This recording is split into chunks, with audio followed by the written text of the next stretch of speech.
কি অপরাধ ছিল? বেলালের কি অপরাধ ছিল? অপরাধ শুধু কালেমা করেছেন। এই অপরাধে বেলালকে তারা মেরেছে। তাকে ঘুমাতে দেয় নাই, খাবার দেয় নাই। এরপরে যখন তিনি কালেমা ছাড়েন নাই, হযরতে বেলালকে উটের পায়ের সঙ্গে রশি দিয়া বেঁধে উটকে তাড়ায় দিয়েছে। উট দৌড়াতেছে, বেলাল দড়ির মাথায় বাঁধা। বেলালের শরীরটা পাথরের সঙ্গে আঘাত লেগে লেগে পিঠের চামড়া ছেড়ে যায়, মাথার চামড়া ছেড়ে যায়। উট আর দৌড়াতে পারে না।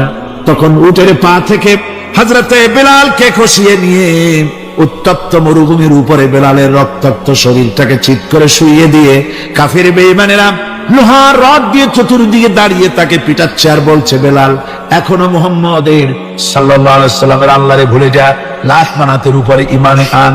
এমন কঠিন সময়ের ভিতরে হযরতে বেলাল একটা আঙ্গুল উঁচু করে বলছেন, আহাদ আহাদ আহাদ, লা ইলাহা ইল্লাল্লাহ, লা ইলাহা ইল্লাল্লাহ, লা ইলাহা ইল্লাল্লাহ। একটু জোরে পড়েন, লা ইলাহা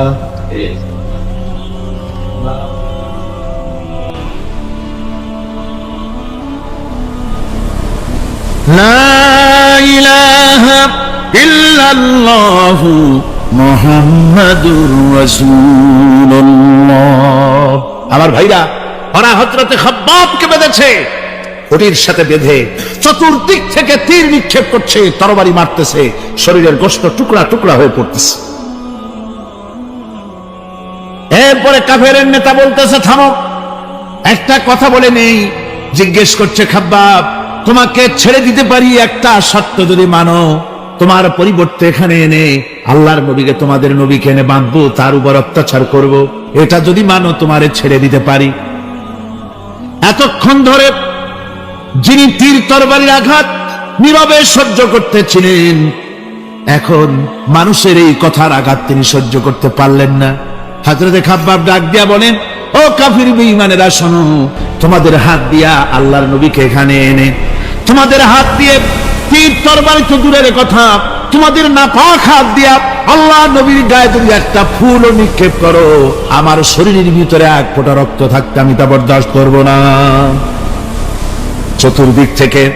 চতুর্দিক থেকে মার আরম্ভ হয়ে গেল, গায়ের গোশত পড়ে যায়। হযরতে খাব্বাব মনে করলেন এখন তো আর জীবন বাঁচবে না, বুঝি মরে যাব।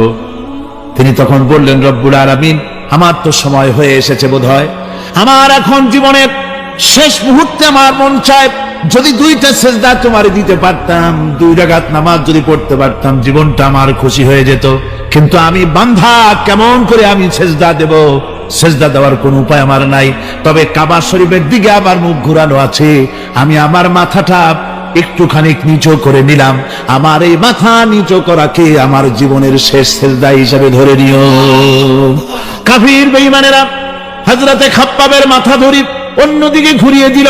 হযরতে খাব্বাব পড়লেন, ফাইনামা তুওয়াল্লু ফাসাম্মা ওয়াজহুল্লাহ, যেদিকেই মুখ ঘুরাও সেদিকেই আল্লাহ, আল্লাহ ছাড়া কোনো দিক নাই। আমার ভাইরা, এই জিহাদে এত বড় ফজিলত আল্লাহ রাব্বুল আলামিন দেখেছেন। দ্বীন প্রতিষ্ঠার জন্য যারা লড়ে, আল্লাহ পাক তাদের জন্য বিরাট নিয়ামত রেখেছেন। সুবহানাল্লাহ পড়ে, লা তামাসসুহান নার ওয়া আইনুন বাকাত মিন খাশিয়াতিল্লাহ ওয়া আইনুন বাতাত তাহরিসু ফি সাবিলিল্লাহ, রাওয়াহু তিরমিজি। হযরত ইবনে আব্বাস রাদিয়াল্লাহু তাআলা তিনি বলছেন, আমি রাসূলুল্লাহকে বলতে শুনেছি, আল্লাহর নবী বলেছেন, 2টি চোখকে জাহান্নামের আগুন 2টা চোখকে স্পর্শ করবে না। একটা চোখ হচ্ছে গভীর রাত্রে যারা আল্লাহর ভয় পেয়ে জাহান্নামের ভয়তে যারা কান্দে, জাহান্নামের আগুন ওই চক্ষুকে স্পর্শ করবে না।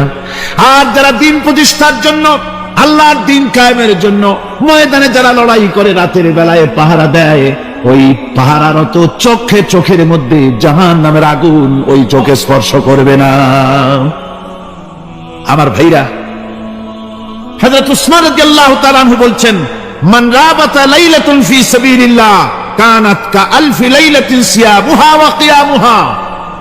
হাজার রাত ধরে রোজা রাখলে, হাজার রাত ধরে ইবাদত করলে, আর হাজার দিন ধরে রোজা রাখলে যে সওয়াব হবে, একটা ঘন্টা একটা রাত যদি কেউ পাহারা দেয় আল্লাহর দ্বীনকে প্রতিষ্ঠার জন্য, আল্লাহর দ্বীনের কোন ইসলামী রাষ্ট্রের প্রহরায় যদি কেউ যদি থাকে, একটা রাতে পাহারা দিয়ে যে সওয়াব হবে, হাজার হাজার বছর ধরে নামাজ রোজা করে ওই সওয়াব পাওয়া যাবে না। সুবহানাল্লাহ। অর্থাৎ হাজার বছর ধরে নামাজ রোজা করার মতোই সওয়াব পাহারা দেওয়া আল্লাহর দ্বীনের ইসলামের রাষ্ট্রকে। বন্ধুগণ, রাসূল পাক সাল্লাল্লাহু আলাইহি ওয়াসাল্লাম তিনি বলেছেন, কিয়ামতের দিন জাহান্নামের আগুন আর জিহাদের ময়দানের ধুলি, এই দুটি একসঙ্গে কোন মানুষের পেটের মধ্যে প্রবেশ করবে না। রাসূল পাক সাল্লাল্লাহু আলাইহি ওয়াসাল্লামের একটি হাদিস যা মিশকাত শরীফের মধ্যে বর্ণিত আছে। মিশকাত শরীফের সম্ভবত 336 পৃষ্ঠায় এই হাদিসটি বর্ণনা করা হয়েছে যে হযরত ইবনে আইস রাদিয়াল্লাহু তাআলা আনহু হচ্ছেন এই হাদিসের রাবী। তিনি বলছেন, একবার হুজুর সাল্লাল্লাহু আলাইহি ওয়াসাল্লাম এক ব্যক্তির জানাজায় গিয়ে উপস্থিত হলেন। হযরত ওমর রাদিয়াল্লাহু তাআলা আনহু তখন হুজুরকে বললেন, হে রাসূল, আপনি এই লোকটার জানাজা পড়বেন? এই লোক তো ইসলামের এই ক্ষতি করেছে, সেই ক্ষতি করেছে, অমুক করেছে, এই লোকটার আপনি জানাজা পড়বেন? হুজুর তখন উপস্থিত লোকদের জিজ্ঞেস করলেন, হাজিরিন, তোমরা কি কেউ এই লোকটাকে কোন ইসলামের ভালো কাজ করতে দেখেছো? একজন লোক দাঁড়িয়ে গেল। তিনি বললেন, হে আল্লাহর নবী, আমি সাক্ষী, আমি দেখেছি। একটা মুজাহিদ বাহিনী জিহাদ করে ফিরতেছিল, তো এক জায়গায় তারা ডেরা গাড়লো, শিবিরে স্থাপন করলো রাত কাটাবে বলে। আমি দেখেছি এই লোকটি সারা রাত সেই মুজাহিদদেরকে, সাহাবীদেরকে সারা রাত জেগে জেগে পাহারা দিয়েছে। আল্লাহর নবী জানাজার ইমামতি করলেন, আর এরপরে তাকে কবরের মধ্যে মাদফুন করে দিয়ে নবীজি তার কবরের পাশে দাঁড়িয়ে বললেন, ইন্না আসহাবাকা ইয়াযুন্নুনা আন্নাকা মিন আহলিন নার ওয়া আনা আশহাদু আন্নাকা মিন আহলিল জান্নাহ। নবীজি বলছেন, ও কবরবাসী, তোমার সাথীরা মনে করে তুমি জাহান্নামী, আর আমি নবী মুহাম্মদ সাল্লাল্লাহু আলাইহি ওয়াসাল্লাম সাক্ষী দিচ্ছি তুমি বেশক আল্লাহর বেহেশতি, তুমি অবশ্যই আল্লাহর জান্নাতে যাবে। এরপর হযরত ওমরের দিকে ফিরে রাসূলুল্লাহ বললেন, ওমর, মানুষের শুধু বাহ্য দৃশ্যটাই দেখো না, তার অন্তরের জজবাটাকেও কদর করো। সুবহানাল্লাহ ওয়া বিহামদিহি। এই জিহাদের ময়দানে যারা কাজ করে, জান দেয়, মাল দেয়, আল্লাহ পাক তাদের উপরে রহম করেন। এই জিহাদ হচ্ছে এক অগ্নি পরীক্ষা। এই জিহাদটা কি? অগ্নি পরীক্ষা। এমনি এমনি বেহেশতে যাওয়া যাবে না ভাই। আল্লাহ রাব্বুল আলামিন কোরআনে কারীমের মধ্যে বলেছেন, আহাসিবান নাসু আন ইউতরাকু আন ইয়াকুলু আমান্না ওয়া হুম লা ইফতানুন। লোকেরা কি ভেবেছে নাকি যে ঈমান এনেছি এই কথাটা বললেই আমি বেহেশত দিয়ে দিব, মুমিন বলে সার্টিফাই করব? না, যখনই তারা বলবে আমি মুমিন, আমি তখন তাকে অবশ্যই পরীক্ষা করব, এই পরীক্ষায় তাকে পাশ করতে হবে। কোরআনে কারীমে আল্লাহ রাব্বুল আলামিন অনেক জায়গায় এই কথাগুলি বলেছেন। এমনি এমনি ছেড়ে দেওয়া হবে না। আমি অতীতের লোকদেরকেও পরীক্ষা করেছি, তোমাদেরকেও পরীক্ষা করব। পরীক্ষা না দিয়ে কেউ তোমরা বেহেশতে যেতে পারবে না। এই জমিনে তোমাদের আগুনের পরীক্ষা দিতে হবে। পয়গম্বরেরা কষ্ট করেছেন, সাহাবায়ে কিরাম কষ্ট করেছেন। আল্লাহ রাব্বুল আলামিন তিনি বলছেন, আম হাসিবতুম আন তাদখুলুল জান্নাতা ওয়া লাম্মা ইয়াতিকুম মাসালুল লাযীনা খালাউ মিন ক্বাবলিকুম মাসাতহুমুল বা'সাউ ওয়াদ-দাররাউ ওয়া যুলজিলু হাত্তা ইয়াকুলার রাসূলু ওয়াল্লাযীনা মা'হু মাতা নাসরুল্লাহ আলা ইন্না নাসরাল্লাহি করিব। আল্লাহ রাব্বুল আলামিন বলেন, তোমরা কি মনে করেছো যে তোমরা বেহেশতে প্রবেশ করবে, অথচ তোমাদের পূর্বে যারা এই পৃথিবীতে এসেছিল তাদেরকে আমি যেমন পরীক্ষা করেছি ওরকম পরীক্ষা এখনো তোমাদের উপরে আসে নাই, ওরকম বিপদও আসে নাই, মুসিবতও আসে নাই। এমন বিপদ এসেছিল নবীদের উপরে, সাহাবায়ে কিরামদের উপরে, যে বিপদে মানুষ জর্জরিত হয়ে গিয়ে নবী এবং তার সাথী সঙ্গীরা একথা তারা মুখ থেকে বেরিয়ে গেছে, মাতা নাসরুল্লাহ, আয় আল্লাহ, তোমার মদত কখন আসবে? তোমার মদত কখন আসবে? মার খেতে খেতে তো শেষ হয়ে গেলাম। এইভাবে যখন মার আসে চতুর্দিক থেকে, আর মুমিনেরা ময়দানে পা জমায়ে টিকে থাকে দিন প্রতিষ্ঠার জন্য, আল্লাহ তখন খুশি হয়ে এক সময় ঘোষণা করে দিবেন, আলা ইন্না নাসরাল্লাহি করিব, আর দেরি নাই, আমার মদত, আমার সাহায্য তোমাদের জন্য অবধারিত। সুবহানাল্লাহ। আমার ভাইরা, বিষয়টা সহজ নয়। শুধু দুইটা সেজদা দিয়া, শুধু তাহাজ্জুদের কিছু নামাজ পড়িয়া আল্লাহর জান্নাতে যাওয়া এত সহজ নয়। রাস্তা খুব কঠিন, রাস্তা খুব। ये शहादत गहे उल्फत में कदम रखना, ये शहादत गहे उल्फत में कदम रखना, लोग समझते हैं आसान है मुसलमान होना। এটা হলো শাহাদাতের উত্তপ্ত ময়দানে পা রাখা। লোকেরা মনে করে ইসলাম গ্রহণ করা, মুসলমান হওয়া বুঝি বড় সহজ ব্যাপার। এত সহজ না। আমরা হানফি মাসলাকের লোক, ইমাম আবু হানিফার মাসলাক অনুযায়ী চলি। আমরা মনে করি বেহেশতে এমনি যাব, কিন্তু আমাদের ইমাম সাহেব কি করছেন ওই ইতিহাস আমাদের জানা নেই। খাজা বাবার মহব্বতে অস্থির। রজব মাস আসলে পরে বড় বড় ডেক্সি চড়ায়, সেই ডেক্সির উপরে লাল শালু বিছায়, তারপরে টাকা পয়সা রোজগার বহুত করে। আসলে তো খাজা না, আসলে হচ্ছে ইয়া খাজা কুস্তু আজা, পেট তো ভরে যা। পেট ভরার জন্য পয়সা করে ইনকাম করা। খাজার লা ইলাহা ইল্লাল্লাহ, এই চিশতিয়া তরিকার জিকির গ্রহণ করা হয়েছে, কিন্তু চিশতিয়া তরিকা যে আরেকটা আছে, তারাগার পর্বতে পৃথিবীরাজের সঙ্গে লড়াই করা, সেইটার কাছে নেই আমরা। সেটা ইমাম আবু হানিফা শুধু মস্তাই বলেন নাই, দিন প্রতিষ্ঠার জন্য রক্ত দিয়েছে, ঠিক কিনা? 8 বছর, 8 বছর পর্যন্ত কারারুদ্ধ ছিলেন। তাকে জিজ্ঞেস করা হয়েছে, ইমাম সাহেব জেলের মধ্যে তো আছেন, কষ্ট হয়? ইমাম সাহেব বলেছেন, না কষ্ট হয় না, তবে মাঝে মাঝে একটু কষ্ট হয় মনে। 2-4 মাস পর পর আমার বুড়ি মাকে এনে হাজির করা হয় জেলখানার মধ্যে, আর আমার মায়ের সামনে আমাকে পেটানো হয়, যেন মা আমাকে বলে যে এদের সাথে একমত হয়ে যা, সেই জন্য পেটানো হয়। আমার মা আমার মায়ের দেখে, আর মায়ের চোখ থেকে পানি পড়তে থাকে, তখন আমার মনে বড় কষ্ট লাগে। তবে আলহামদুলিল্লাহ, মা আমার এমন, আমার মার দেখেন আর হজম করেন, আর আমাকে বলেন খবরদার এক চুলো সিদ্ধান্ত থেকে নড়বা নাই।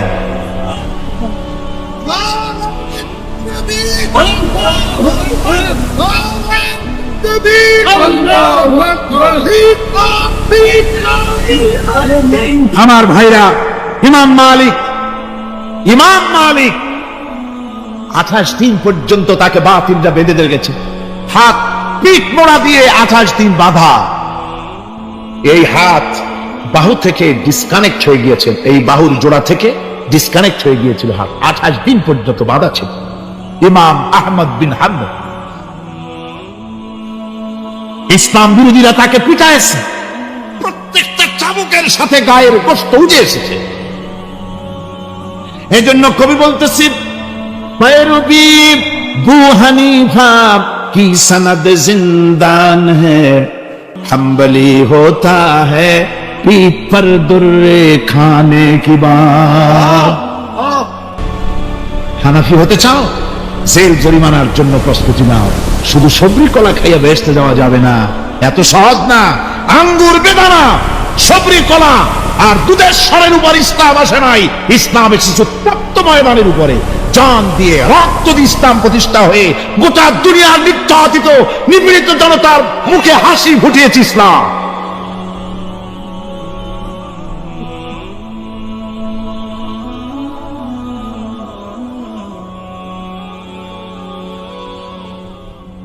আমার ভাইয়েরা, এই জাহাজ যখন শুরু হয়ে যাবে, মুসলমানেরা যখন আল্লাহর দয় বিধান কায়েমের জন্য যখন লড়াইয়ের ময়দানে যখন ঝাঁপায়া পড়বে, সে ময়দানে যদি তাদের অস্ত্র কম থাকে, জনসংখ্যা কম থাকে, আল্লাহ রাব্বুল আলামিন আদা করেছেন, ওয়া কানা হাক্কান আলাইনা নাসরুল মুমিনিন।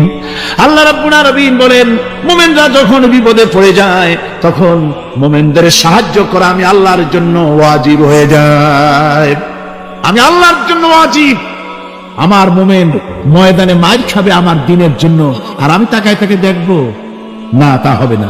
প্রাথমিক পর্যায়ে দেখবো যে তোমরা আসলেই দিন প্রতিষ্ঠার জন্য লড়ো কিনা। তোমাদের বিবি বাল বাচ্চা তোমাদের সামনে শেষ হবে, ঘর বাড়ি চলে যাবে, চাকরি যাবে, সব যাবে, তারপরেও আমার দিন প্রতিষ্ঠার জন্য ময়দানে টিকে থাকো কিনা। যদি তা থাকো তাহলে আমার মদত অবশ্যম্ভব। আর কাফিরদের বিরুদ্ধে বিজয়ের জন্য রব্বুল আলামিন বলেছেন, ওয়া কাফাল্লাহুল মুমিনিনাল কিতালা ওয়া কানাল্লাহু কাবিয়্যান আজিজা।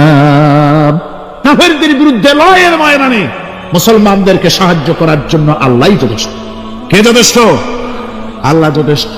রব্বুল আলামিন বলেছেন, ওয়ালা তাহিনু ওয়ালা তাহজানু ওয়া আনতুমুল আলাউনা ইন কুনতুম মুমিনিন।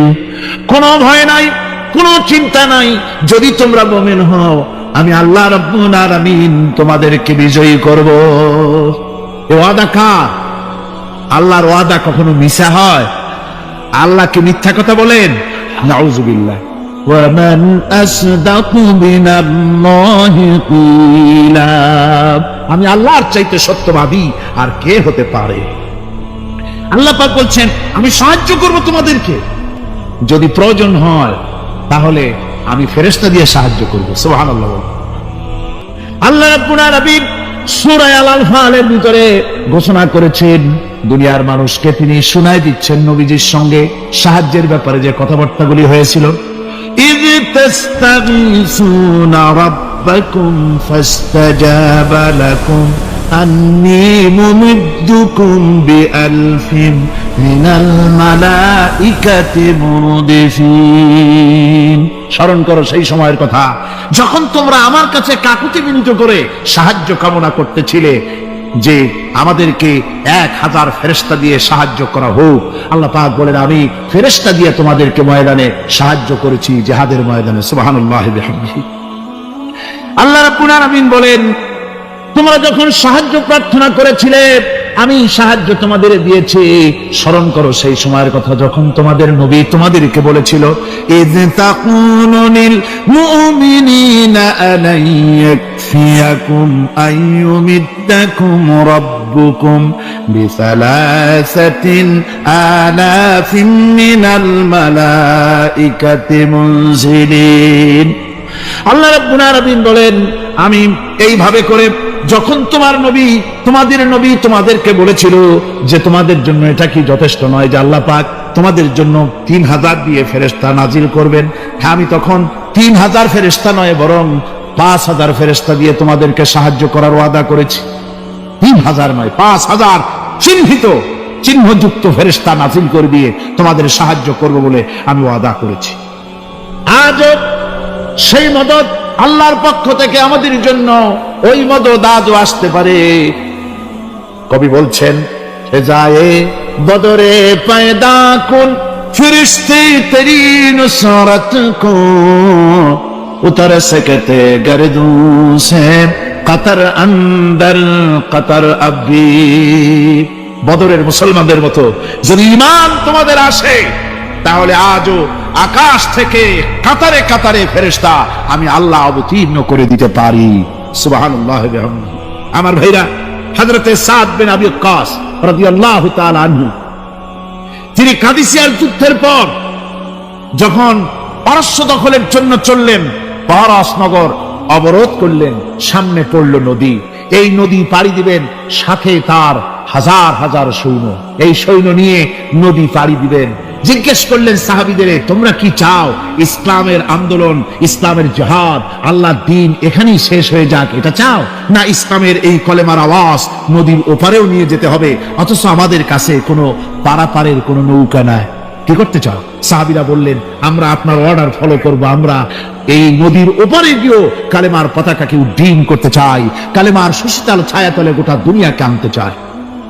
হযরতে সাদ তখন বললেন, তাহলে তোমরা সবাই আমার পেছনে পেছনে এই দরিয়ার ভিতরে ঝাঁপিয়ে পড়ো, আর আমার সঙ্গে সবাই উচ্চারণ করো, নাস্তাঈনু বিল্লাহি ওয়া নাতাওয়াক্কালু আলাইহি হাসবুনাল্লাহু নি'মাল ওয়াকিল নি'মাল মাওলা ওয়া নি'মান নাসীর। ইতিহাস লিখতেছি 60,000 সৈন্য তাদের অশ্ব নিয়ে, তাদের উষ্ট্র নিয়ে, তাদের মালপত্র নিয়ে, জিহাদের সামান নিয়ে শ্রাবণীর খরস্রোতা নদী, উত্তাল তরঙ্গমালায় ভরা নদীর উপর থেকে এই সাহাবীরা পাড়ি দিয়ে ওপার চলে গেলেন। ওপার যাওয়ার পরে হযরতে সাদ বলছেন, তোমাদের কেউ কি হারায় গেছে নাকি? সবাই এদিক ওদিক তাকায়, খোঁজ করে বলল, মানুষ তো দূরের কথা, একটা উটও আর ঘোড়াও একটাও হারায় যায় নাই।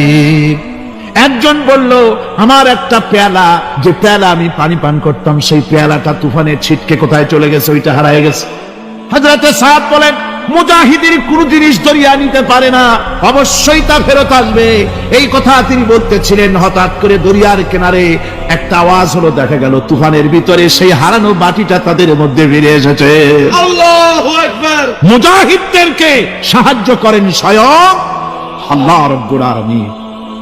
আফ্রিকার জঙ্গলের কাছে, ভিন্ন ইতিহাস, জঙ্গলের কাছেই মুসলমানদেরকে থাকতে দেওয়া হয়েছিল। মনে করা হয়েছিল জঙ্গলের সমস্ত হিংস্র প্রাণীরা এই মুসলমানদের শেষ করে দেবে, যুদ্ধ করা লাগবে না। হযরতে সাদ সে অবস্থা বুঝতে পারলেন, তিনি একটা মঞ্চ তৈরি করলেন। সেই মঞ্চের উপরে দাঁড়ায় জঙ্গলের প্রাণীদের দিকে লক্ষ্য করে তিনি নোটিশ জারি করে দিলেন, বললেন, ইয়া আইয়াতুহাল হাশারাত ওয়াস সিবাউ নাহনু আসহাবু রাসূলুল্লাহ সাল্লাল্লাহু আলাইহি ওয়াসাল্লাম। হে জঙ্গলের হিংস্র প্রাণীরা, আমরা আল্লাহ রাসূলের সাহাবী, ফাইন্নানা সিলুনা ফামান ওয়াজাদনা বাদাহু কাতালনাহু। আমরা রাসূলের সাহাবী, এইখানে আল্লাহর দ্বীনকে কায়েম করার জন্য আমরা এসেছি, আল্লাহর কলেমার আওয়াজ নিয়ে আমরা এখানে রাত কাটাবো। সুতরাং এই জঙ্গলের ভিতরে হিংস্র প্রাণী যত আছো, সব আমাদের এই জায়গা ছেড়ে অন্যত্র চলে যাও। আফ্রিকার জঙ্গলি মানুষেরা চিন্তা করলো, মানুষের কথা কি জঙ্গলি প্রাণীতে শোনে নাকি, পাগলে কয় কি?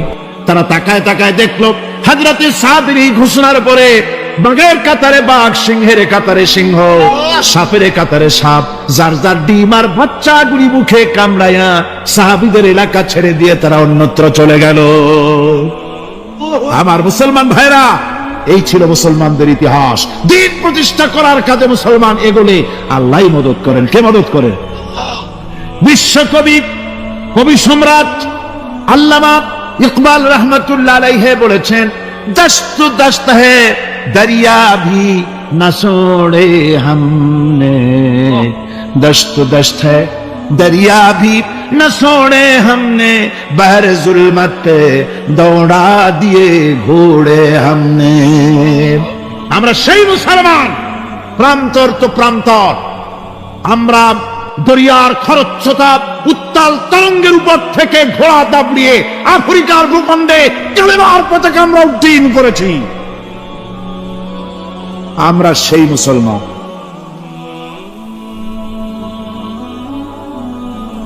একটুখানি জিকির করেন, লা ইলাহা ইল্লাল্লাহ, লা ইলাহা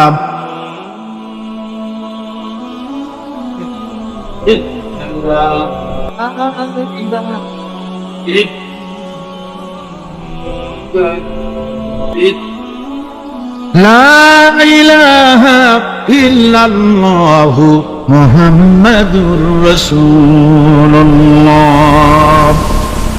সমুদ্রের ঢেউকে, দাজলা নদীর ঢেউকে আল্লামা ইকবাল স্মরণ করায় দিচ্ছেন, ও দরিয়ার ঢেউ, ऐ मौज जजला तू भी पहचानती है हमको, अब तक है तेरा दरिया अफसाना हमारा। হে টাইগ্রিসের উত্তাল উত্তাল তরঙ্গমালা, নিশ্চয় তোমার ভুলে যাওয়ার কথা নয় যে তোমার উপর থেকেই আমরা দরিয়া পার হয়ে উপরে গিয়ে কালেমার পতাকা উড্ডীন করেছিলাম। আমরা সেই মুসলমান। আজ ইসলামী চেতনা হারায়া আমরা আজকে দুনিয়ার মধ্যে সবচেয়ে লাঞ্ছিত, পদদলিত, হেয় প্রতিপন্ন জাতিতে পরিণত হয়েছি। আমার ভাইরা, মহাকবি, বিশ্বকবি, কবি সম্রাট আল্লামা ইকবাল রহমতুল্লাহ আলাইহি সুন্দর করে বলেছেন, মুসলমানদেরকে লক্ষ্য করে বলেছেন, ঘোষণা করো, বাতিলদেরকে জানায়া দাও, আমরা মাথা নত করার জাতি নই। আমরা মাথা নত করার জাতি?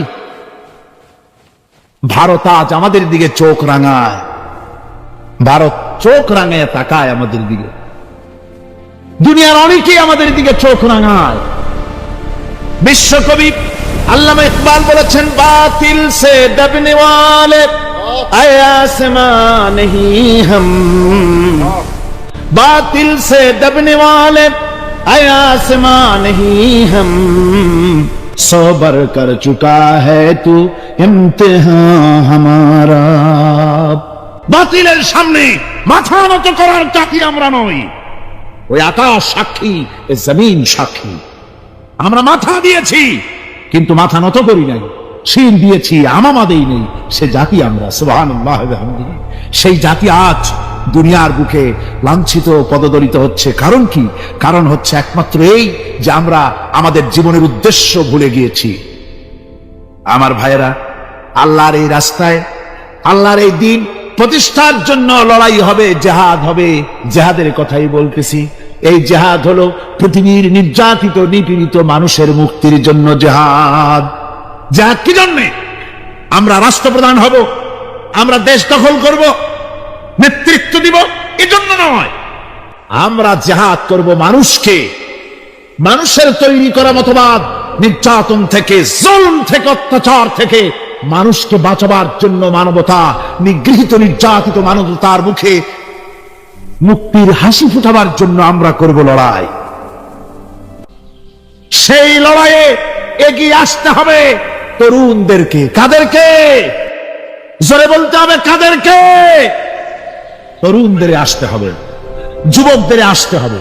আমার আনন্দে বুক ভরে যায় যখন দেখি মাহফিলে, আজকে তো এই মাহফিল কোরআনে কারীমের কথা এই ভূখণ্ডে আল্লাহ বলার তৌফিক দিয়েছেন। 35টি বছর পার হয়ে গেছে, জীবনের 35টি বছর কোরআনে কারীমের সামান্য একটু খেদমত করার তৌফিক আল্লাহ পাক দান করেছে। যখন এই কাজ প্রথম শুরু করি তখন দেখেছি মাহফিলে যারা আসে তাদের 95% দাড়ি পাকা বুড়া মানুষ। কিন্তু দিন যত যেতে লাগলো, দিন যত যেতে লাগলো, 71 পার হয়ে গেল, 72, 73, 74 এলো, আস্তে আস্তে দেখা গেল চিত্র উল্টে গেল। আজ মসজিদে তরুণদের জন্য জায়গা পাওয়া যায় না। যারা মসজিদে যায় সব তরুণ। যারা আগে হজে যেত সব বুড়া মানুষ, পাপ করার আর কোনো বয়স নাই, তখন যাইতো হজ করতে। এখন আলহামদুলিল্লাহ তরুণেরা যায় হজ করতে বেশিরভাগ। আজকের মাহফিল দেখুন, দাঁড়ায় দেখতে বলি নেই, জায়গায় বসে আর ডাইনে বা একটু তাকায় দেখেন কারা বেশি, দাড়ি পাকা না যুবক? যুবক আর তরুণ দিয়ে আল্লাহর এই মুজাহিদ, আল্লাহর এই গোলামদের দিয়ে আল্লাহ মাহফিল ভরে দিয়েছেন। জোরে কোন সুবহানাল্লাহ, জোরে কোন আলহামদুলিল্লাহ।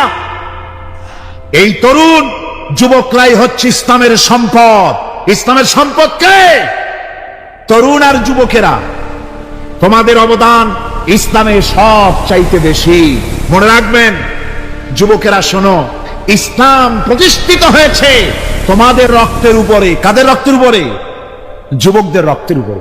যারা ইসলাম প্রথম কবুল করেছিলেন তারা কিন্তু বুড়ো ছিলেন না কেউ।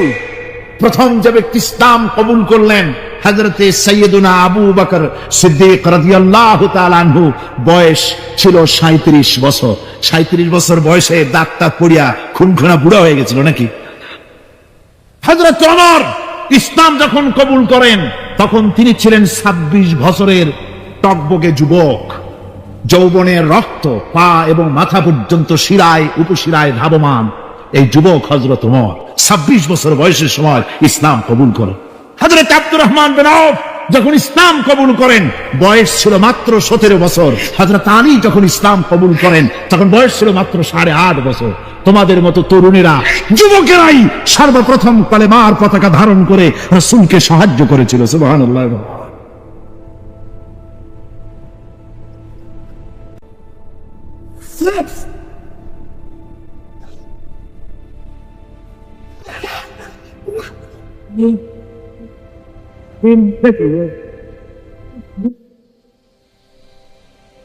আমার মুসলমান ভাইরা, থামুন। আমার ভাইরা, যুবকদের অবদানই চিরকাল ইসলামে বেশি ছিল। তাই বলে যারা বৃদ্ধ মানুষ তাদের কিন্তু কোনো মন খারাপ করার কোনো কারণ নাই, ঠিক কিনা? যেহেতু আমরা যারা বয়সের প্রান্তে এসে গেছি, আমরাও ওই যৌবন কালটা পেরিয়ে এসেছি, ঠিক কিনা? আরেকটি কথা, কিয়ামতের দিন কোন বুড়ো মানুষ বেহেশতে যাবে না, সব যুবকরা যাবে। বেহেশতে যাবে কারা? বুড়োরা বোধহয় ভয় পেয়ে গেছেন। রাসূল পাক সাল্লাল্লাহু আলাইহি ওয়াসাল্লাম বলেছেন, আমার কথা না, হুজুর বলেছেন কোন বুড়ো মানুষ বেহেশতে যাবে না, কোন কালো মানুষ বেহেশতে যাবে না। এখন রাসূল যদি বলেন, তার কথাই তো আইন। হুজুর বলেন কালো মানুষ বেহেশতে যাবে না, একটা কালো মানুষ কান দিয়ে তো পড়েই গেছে। হুজুর বলেন কেঁদো না, তুমি যখন বেহেশতে যাবে চাঁদের মতো সুন্দর চেহারা নিয়ে বেহেশতে যাবে। বুড়ার কান্না দেখে হুজুর বলছেন কেঁদো না, তুমি যখন বেহেশতে যাবে আল্লাহ তোমার যুবক বানায় পাঠায় দিবে। যেহেতু বেহেশত হচ্ছে যুবকদের জন্য, সুবহানাল্লাহ বিহামদিহি, অত নাজ নিয়ামত, অত আনন্দ, বুড়া মানুষে তো খাইয়ে খুইয়ে বেহেশত নষ্ট করে ভালো।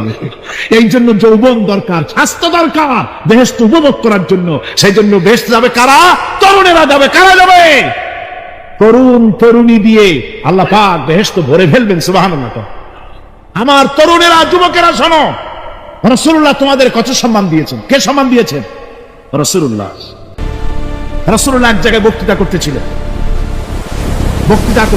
এমন সময় দেখা গেল একজন তরুণ সাহাবী, নাম তার জারীর রাদিয়াল্লাহু তাআলা আনহু।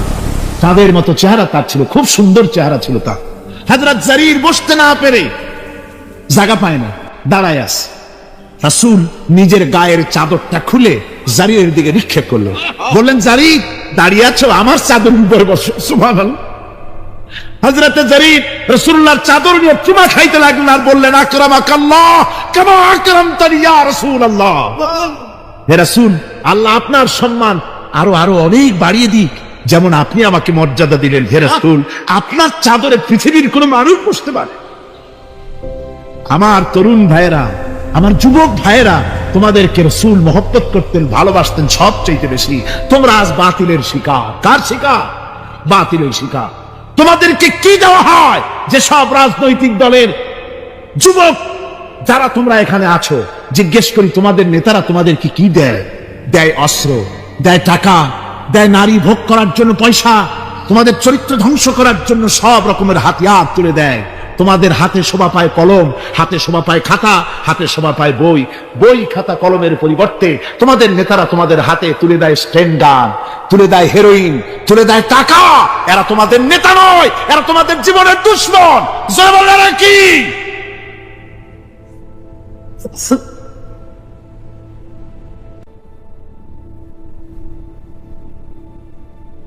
আমার যুবক ভাইয়েরা, আমার কলেজ ইউনিভার্সিটির ছাত্র ভাইয়েরা, একটুখানি মাথা খাটায় চিন্তা করো। তোমার নেতারা যারা ঢাকা থেকে আসে বা এখানে বাস করে, ওই নেতারা যখন রাজনৈতিক প্রোগ্রাম করতে আসে, তখন কি একবারের জন্য তোমাদেরকে বলে, ও ছেলেরা তোমরা কি নামাজ ঠিক মতো পড়ো কিনা? বলে? এই যে রোজা আসতেছে, খবরদার বাবারা তোমরা রোজা রেখো, এরকম কথা বলে নাকি? তোমার উস্তাদদের সম্মান করো, এ কথা বলে নাকি? বরং টাকা দেয়, পয়সা দেয়, যে শিক্ষক তোমার মতের উল্টা করবে ঠ্যাঙ্গাইয়া জনমের মতো টাইট করে দিবা, ঠিক কিনা? তোমার নেতারা কি কোনোদিন বলে নাকি, ও আমার সংগঠনের ছেলেরা মা বাপের খেদমত করবে, মা বাপের সম্মান করবে, খবরদার মা বাপের সঙ্গে বেয়াদবি করবে না, সন্ত্রাস করবে না, অস্ত্রবাজি করবে না, মানুষকে কষ্ট দিবে না, এমন কোন কথা বলে না। আমার যুবকেরা শোনো, ওরা টাকা দিয়ে, অস্ত্র দিয়ে, পয়সা দিয়ে, মদ দিয়ে ওরা নিজেদের ক্ষমতা টিকায় রাখার জন্য তোমাদেরকে লাঠির মতো ব্যবহার করে। সুতরাং আজকের তরুণদেরকে বুঝতে হবে, তরুণেরা ভালো করে বোঝো, তোমরা রাসূলের সৈনিক।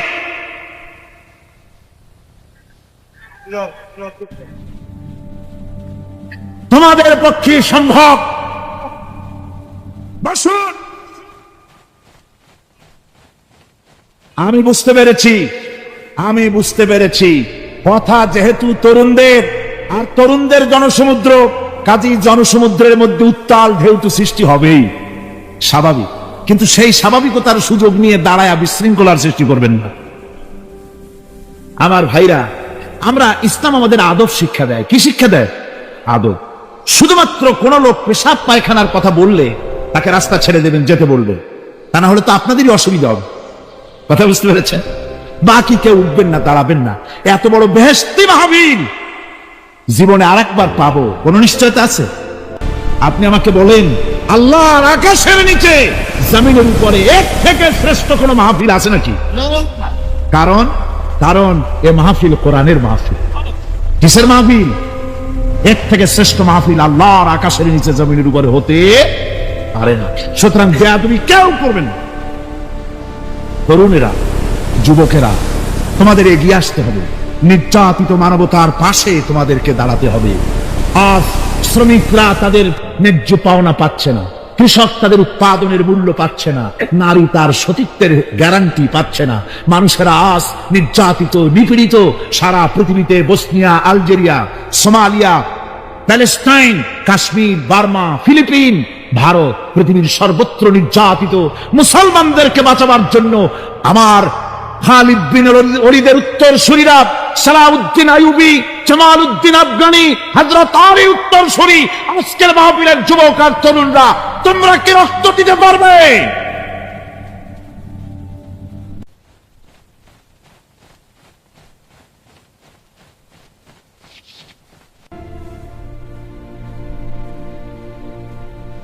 আমার মুসলমান যুবকেরা, আল্লাহর রাস্তায় রক্ত দিলে তার অবস্থা কি হবে শোনো। আল্লাহ রাব্বুল আলামিন বলেছেন, ওয়ালা তাকুলু লিমান ইউকতালু ফি সাবিলিল্লাহি আমওয়াত বাল আহইয়াউ ওয়ালাকিন লা তাশউরুন। আল্লাহ রাব্বুল আলামিন বলেন, আমার রাস্তায় যারা নিহত হয়েছে, আমার রাস্তায় যারা জীবন দিল, ওরা মরে গেছে এই কথা তোমরা বলো না। ওরা জিন্দা। ওরা কি? আমার রাস্তায়, আমার দিন প্রতিষ্ঠার জন্য, মানবতার মুখে হাসি ফুটাবার জন্য, নির্যাতিত মানবতার গোলামীর জিনজির থেকে তাদেরকে বাঁচাবার জন্য সংগ্রাম করতে গিয়ে যারা জীবন দিল, ওরা মরে নাই, ওরা জিন্দা। ওরা কি? জিন্দা। আল্লাহ বলেন, আল্লাহ পাক বলেন, ওরা জিন্দা তোমরা জানো না, আমার কাছ থেকে তারা রিজেক্ট প্রাপ্ত হয়। যারা শহীদ হয়, শাহাদাতের কথা শুনে যাদের ভয় লাগে, অস্ত্রের খোঁচা খায়া, গুলি খায়া, বায়োনেট খায়া, ড্যাগারের গুতা খায়া মরা, জানি কত যন্ত্রণা। নবীজি বলতেছেন, আন আবি হুরায়রা রাদিয়াল্লাহু তাআলা আনহু আন্না রাসূলুল্লাহ সাল্লাল্লাহু আলাইহি ওয়াসাল্লাম মা ইয়াজিদু শাহীদু মিন মাসিল কাতল কামা ইয়াজিদু আহাদুকুম মিন মাসিল কারছা। তিরমিজি, নাসাই। আল্লাহ নবী বলেছেন, হযরত আবু হুরায়রা হাদিসটি বর্ণনা করেছেন, নবীজি বলেছেন, শাহাদাতের মওত হলো তোমাদের কেউ যদি আরেকজনকে একটা চিমটি কাটে, ওই চিমটি কাটায় যতটুকু যন্ত্রণা, শাহাদাতের মওতের এর চাইতে বেশি কিছু যন্ত্রণা নয়। শাহাদাতের মওতটা হচ্ছে একটা সেতু। এটা কি সেতু? এটা ব্রিজ। এপারে দুনিয়া, ওপারে আল্লাহ। সুবহানাল্লাহ ওয়া বিহামদি। মরার সাথে সাথে দিদার ইলাহি নসিব হয়ে যাবে। সুবহানাল্লাহ ওয়া বিহামদি। সাহাবায়ে কেরাম, আপনি চিন্তা করেন, তাদের মা, বাবা, বিবি, বাল, বাচ্চা, সন্তান সবকিছুকে ফেলে রেখে আল্লাহর দ্বীনের জন্য রক্ত দিতে পেরেছেন। কি কারণে? জীবনকে তাদের কাছে তুচ্ছ মনে হয়েছে। এই জীবন জীবন নয়, ওই জীবনই তো সবচেয়ে সেরা জীবন, যে জীবনে আমার মাওলা আমার উপরে খুশি হয়ে যাবে। সুবহানাল্লাহ। আমার মাবুদ আমার উপরে খুশি হয়ে যাবে। ওইটা হচ্ছে সবচেয়ে নিয়ামতের মওত। এই জন্য রাসূলুল্লাহ সাল্লাল্লাহু আলাইহি ওয়াসাল্লাম বলেছেন, কেউ যদি শাহাদাতের তামান্না করে দিল থেকে, সে যদি তার বিছানায়ও মরে, আল্লাহ পাক ওটাকে শাহাদাত হিসেবে ধরে নেবেন। হযরত ওমর রাদিয়াল্লাহু তাআলা দোয়া করতেন, আল্লাহুম্মা রযুকনি শাহাদাতান ফি সাবিলিক ওয়াজআল মাউতি ফি বালাদি রাসূলিক। আয় আল্লাহ, তুমি দয়া করে মেহেরবানি করে আমাকে শাহাদাতের পেয়ালা পান করাও। শাহাদাতের মওত সবচেয়ে নিয়ামতের মওত। নিয়ামতের দিন এই শহীদ তার আত্মস্বজনের ব্যাপারে 70 জন লোকের ব্যাপারে আল্লাহর কাছে সুপারিশ করার মতো পাওয়ার লাভ করবে শহীদ। ভাইরা, এ শাহাদাত নসিব হওয়ার জন্য তামান্না আমাদের দিলের মধ্যে থাকা উচিত, আল্লাহ দিন প্রতিষ্ঠার জন্য প্রয়োজনে আমরা জান দিব, মাল দিব। পারবো না? পারবো কিনা আমার ভাইরা? আব্দুল উজ্জা মক্কা শরীফে বাড়ি, 20 বছরের যুবক, কলিজার মধ্যে সবসময় চায় এতিম মানুষ, বাপ মারা গেছে, একেবারে ছোট অবস্থা, খুব গরিব। চাচা তাকে বড় করেছে, চাচা তাকে ঘর দিয়েছে, বাড়ি দিয়েছে। বুখারীর হাদিস, বুখারী শরীফে এসেছে। বাড়ি, ঘর, জায়গা, জমি, সোনা দানা, টাকা পয়সা, উট ঘোড়া সব দিয়েছে, প্রতিষ্ঠিত করে দিয়েছে। কিন্তু আব্দুল উজ্জা শান্তি পায় না। রাসূল পাক সাল্লাল্লাহু আলাইহি ওয়াসাল্লাম দ্বীনের দাওয়াত দিচ্ছেন, মন চায় তাওহীদের এই সূরা সেও পান করে, কিন্তু চাচার ভয়তে পারে না। মনটা চাচ্ছে, আহা, চাচা যদি ইসলাম কবুল করতো তাহলে আমার জন্য ব্যাপারটা সহজ হয়ে যেত। এভাবে চিন্তা করতেছে। হঠাৎ একদিন রাসূল পাক সাল্লাল্লাহু আলাইহি ওয়াসাল্লাম হিজরত করলেন। এরপরে আব্দুল উজ্জার ধৈর্যের বাঁধ ভেঙে গেল। আব্দুল উজ্জা গিয়ে বলছে, চাচা, মুহাম্মদ সাল্লাল্লাহু আলাইহি ওয়াসাল্লামের নাম তো নিশ্চয়ই শুনেছেন। বলে, হ্যাঁ শুনেছি। তিনি যে ইসলামের দাওয়াত দেন, ওটা আপনার কাছে কেমন লাগে? তার মানে বলছে যে আমার কাছে তো খুব ভালো লাগে। চাচা, ইসলাম কি কবুল করবেন? এই অগণিত মূর্তির সামনে মাথা নত করে আমাদের কোনো লাভ নাই, ওই মূর্তিগুলি আমাদের কোনো সাহায্য করতে পারে না। এক আল্লাহ বিশ্বাস করার জন্য মুহাম্মদ সাল্লাল্লাহু আলাইহি ওয়াসাল্লাম আমাদের বলেছেন। চাচা বলছে, খবরদার, এই কথা যদি আবার উচ্চারণ করো তাহলে আমি তোমাকে যা দিয়েছি সব ছিনায় নেব। আব্দুল উজ্জা বলছেন, তাহলে আর আমি সহ্য করতে পারলাম না চাচা, আপনার সামনেই আমি ঘোষণা করলাম, একদিন চাপা রেখেছি আর পারলাম, আমি ঘোষণা করে দিলাম, লা ইলাহা ইল্লাল্লাহু মুহাম্মাদুর রাসূলুল্লাহ। চাচা বলল, তুমি এর পরিণতি জানো? আব্দুল উজ্জা বলল, কি পরিণতি? চাচা বলতেছি, এই কলেমা পড়ার কারণে আমি তোমাকে যা দিয়েছিলাম, ঘোড়া দিয়েছি, উট দিয়েছি, বাড়ি দিয়েছি, সব আমি তোমার কাছ থেকে ছিনাইলাম, সব ফেরত দিতে হবে। তিনি বললেন, আমি রাজি আছি, আমি রাজি আছি। আপনি আমার সোনা দানা, ঘোড়া, উট আর ঘর বাড়ি যা দান করেছেন, এই দুনিয়াটার মালিকও যদি আমারে বানাই দিতেন, আমি এর বিনিময়ে কলেমা পড়া থেকে আর আমি নিজেকে থামায় রাখতে পারি না। বলে, আমার সব আমাকে ফেরত দাও। বলল, দিলাম, যা আপনি দিয়েছেন সব আপনাকে ফেরত দিলাম। চাচা বলছে, জায়গা জমি, টাকা পয়সা, সোনা দানা সব পেলাম, তোমার গায়ে যে জামা, তোমার পরনের যে লুঙ্গি, ওটা আমার টাকার খোলো। আব্দুল উজ্জা বললেন, আপত্তি নাই, জামা খুলে দিলে, পরনের লুঙ্গিটাও খুলে দিলে। 20 বছরের যুবক এই অবস্থায় চলে গেলেন মায়ের কাছে। মা আব্দুল উজ্জাকে এই অবস্থায় দেখে 2 চোখ চেপে ধরলেন, বললেন, বাবা, তোমার এই অবস্থা কেন? ছেলে বলছে, মা, ইমান আনার কারণে আমি সব হারায় ফেলেছি, আমার আর কিছুই নাই, ইমান আনার কারণে আমার এই অবস্থা হয়েছে। মা বলছে, বাবা, আমার কাছে কি চাও? ছেলে বলছে, মা, আমি চলে যেতে চাই মদিনায়, আল্লাহর নবী মুহাম্মদুর রাসূলুল্লাহ সাল্লাল্লাহু আলাইহি সাল্লামের দরবারে চলে যেতে চাই, আমি একটু বস্ত্র চাই। মা একটা পুরানা কম্বল তার হাতে দিয়ে দিলেন। আব্দুল উজ্জা কম্বলটাকে ছিঁড়ে এক টুকরা কোন রকম হাঁটুর উপরে জড়ায় নিলেন, আর এক টুকরা গায়ে দিয়ে নিলেন। আব্দুল উজ্জা বহু কষ্ট করে মরুভূমি পাড়ি দিয়ে মদিনা মুনাওয়ারায় চলে গিয়ে বাবি জিবরিল থেকে ঢুকে আসহাবে সুফফার চবুতরার সামনে বসে আছেন, ছেঁড়া কম্বল পরা। এবার বিশ্ব নবী, দুনিয়া আখিরাতের বাদশা জনাবে মুহাম্মদ রাসূলুল্লাহ সাল্লাল্লাহু আলাইহি ওয়াসাল্লাম যখন মসজিদের নিজের ঘরের থেকে দরজা খুলে বেরিয়েছেন, দেখেন এক যুবক বসা, একটা আধাটা কম্বল পরা, হাঁটুর উপরে কোন রকম করে রানটা, লজ্জাস্থানটা ঢাকার, গায়ে একটা ছেঁড়া কম্বল। তার এই অবস্থা দেখে হুজুর জিজ্ঞেস করেন, তুমি কে? যুবক বলছে, আমি আব্দুল উজ্জা। ইসলাম কবুল করার জন্য আমার সব ছিল, আমি কম ধনী ছিলাম না, আমার চাচা সব নিয়ে গেছে, সিনাই রেখেছে, আমার লুঙ্গিটাও দেয় নাই। ঘটনা সব তিনি খুলে খুলে বললেন। হুজুর বললেন, তোমার নাম আব্দুল উজ্জা নয়, তোমার নাম আব্দুল্লাহ। আব্দুল্লাহ জুলবাজাদাইন তার নাম। হযরত আব্দুল্লাহ জুলবাজাদাইন কি রাসূলুল্লাহ দিয়ে দিলেন, আসহাবে সুফফাদের সাথে মিলাই দিলেন, এখানে থাকো, খাবার আসতে পরে খাবে। তাদের সব সময় খাবার থাকতো না। আসহাবে সুফফায় তারা থাকতেন যাদের ঘর নাই, বাড়ি নাই, থাকার জায়গা নাই। ক্ষুধার জ্বালায় যখন তারা অতিষ্ঠ হয়ে যেতেন, নবীজি ঘরের থেকে তাহাজ্জুদের জন্য যখন বেরোতেন, ক্ষুধার্ত সাহাবীরা রাসূলের চেহারা দেখার সঙ্গে সঙ্গে ক্ষুধা নিবৃত্ত হয়ে যেত। হযরতে রাসূল পাক সাল্লাল্লাহু আলাইহি ওয়াসাল্লাম আব্দুল্লাহকে ওনাদের মধ্যে ভিড়ায় দিলেন। আব্দুল্লাহ এবার কোরআন শরীফ পড়ে।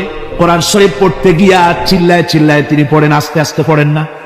সাহাবীরা বিরক্ত হয়ে রাসূলের কাছে নালিশ করলেন যে বড় চিল্লায় কোরআন পড়ে, আমাদের নামাজেও ডিস্টার্ব হয়। হুজুর বলেন, সাহাবীরা কেউ আব্দুল্লাহর ব্যাপারে কোনো কথা বলবে না, তারে চিল্লাইতে দাও, যেহেতু ঈমানের জন্য তারে বড় মূল্য দিতে হয়েছে। পরনের লুঙ্গিটা পর্যন্ত আনতে পারে নাই, যত খুশি চিৎকার করে সে আল্লাহর কালাম পড়ুক। তাবুকের যুদ্ধ, রাসূলুল্লাহ তাবুকের দিকে রওনা করেছেন, 30,000 সৈন্য নিয়ে রওনা করেছেন। ওই জিহাদে মানুষেরা প্রাণ ভরে রাসূলুল্লাহকে সাহায্য করেছেন। মেয়ে লোকেরা নাকের ফুল, কানের দুল, গলার হাল খুলে খুলে রাসূলের কদম মোবারকে দিয়ে দিয়েছে। ধনীরা টাকা পয়সা সব দিয়েছে। হযরত আবু বকর তো যা ছিল সব এনে দিয়েছে, কিছু ছিল না ঘরে। রাসূল রওনা করলেন। প্রতিমধ্যে হযরত আব্দুল্লাহ জুলবাজাদাই আল্লাহর নবীর খেদমতে হাজির হয়ে বলেন, হুজুর সবাই তো সব দিল, আমার কিছুই নাই, কিছু দিতে পারলাম না। হুজুর আপনি আমার জন্য দোয়া করেন, আমি যেন এই তাবুকের ময়দানে কাফেরদের বিরুদ্ধে লড়াই করে যেন শহীদ হয়ে যেতে পারি। মাল দিতে পারি নাই, কিন্তু আল্লাহর জন্য যেন আমার জীবনটা দিয়ে দিতে পারি। ও চট্টগ্রামের যুবকেরা, তরুণেরা, তোমাদের মতো 20 বছরের তরুণ হযরতে আব্দুল্লাহ জুলবাজাদাইন শাহাদাতের তামান্না করে রিসালাতে মাহবের কাছে দাঁড়িয়েছেন। হুজুর বললেন, একটা গাছের বাকল নিয়ে আসো। একজন একটা বাকল নিয়ে এলো। রাসূলুল্লাহ এই বাকলটা আব্দুল্লাহ জুলবাজাদাইনের হাতে লাগাই দিলেন। রাসূলুল্লাহ বললেন, আয় আল্লাহ, আমি আব্দুল্লাহর রক্ত কাফেরদের জন্য হারাম করে দিলাম। হযরত আব্দুল্লাহ বলছেন, ইয়া রাসূলুল্লাহ, আমি চাইছিলাম শহীদ হব, আর আপনি আমার রক্তটা হারাম করে দিবেন কাফেরদের জন্য।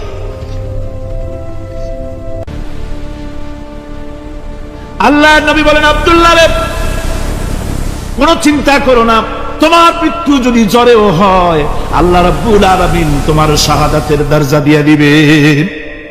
তাবুকের প্রান্তরে চলে গেলেন।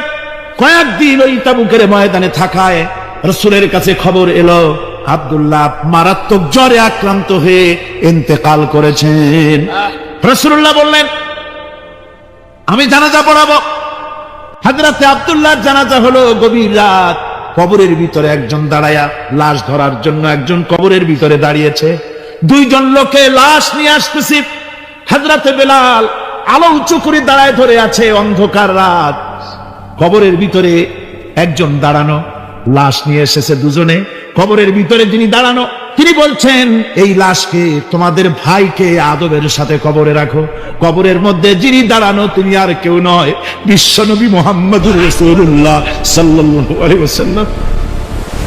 হযরত রাসূলুল্লাহ বলতেছেন, আবু বকর ওমর, তোমাদের ভাইকে আদবের সাথে কবরে রাখো, খবরদার বেয়াদবি করো না।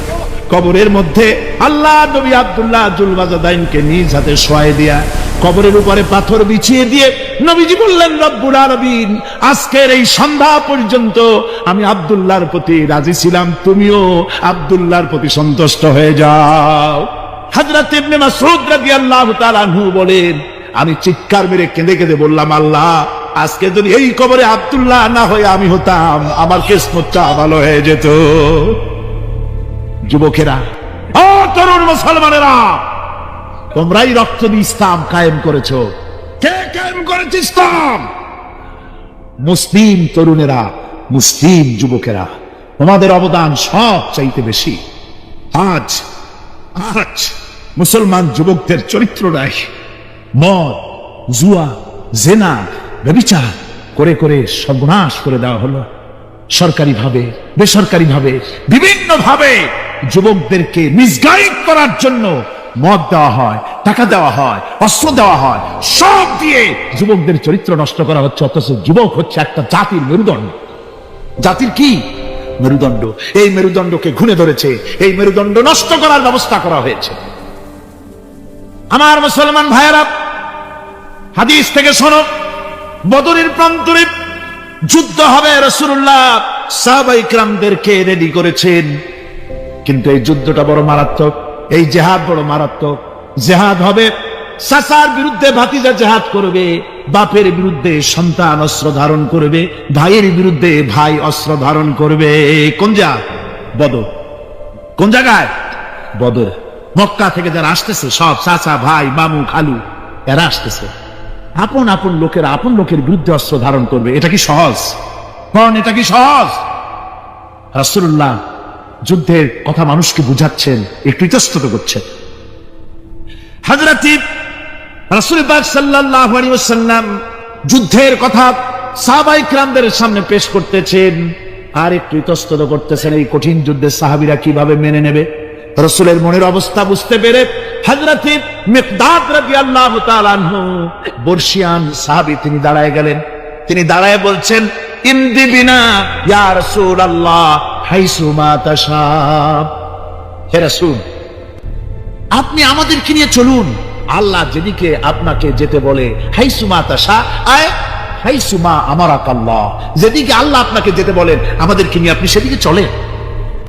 ইন্না লা নাকুলু লাকা কামা ক্বালা বানু ইসরাঈল লিমূসা আলাইহিস সালাম ইযহাব আনতা ওয়া রাব্বুকা ফাকাতিলা ইন্না হাহুনা কাঈদুন। আমরা মুসা আলাইহিস সালামের উম্মতের মতো বলবো না যে হে মুসা তুমি আর জিবরাইল আর তোমার আল্লাহ যুদ্ধ করো, আমরা ঘরে বসে আরাম করি, এই কথা আমরা বলবো না হুজুর। বাল ইযহাব আনতা ওয়া রাব্বুকা ফাকাতিলা ইন্না মাআকুমা মুকাতিলুন। হে রাসূল, বরং আমরা বলবো আপনি যুদ্ধ করুন, আপনি আমাদের নিয়ে চলুন, আমরা লড়বো আপনার সাথে কাফেরদের বিরুদ্ধে, ততক্ষণ পর্যন্ত লড়বো মা দামাত আইনুম মিন্না তাতাররাফ। ও রাসূল, যত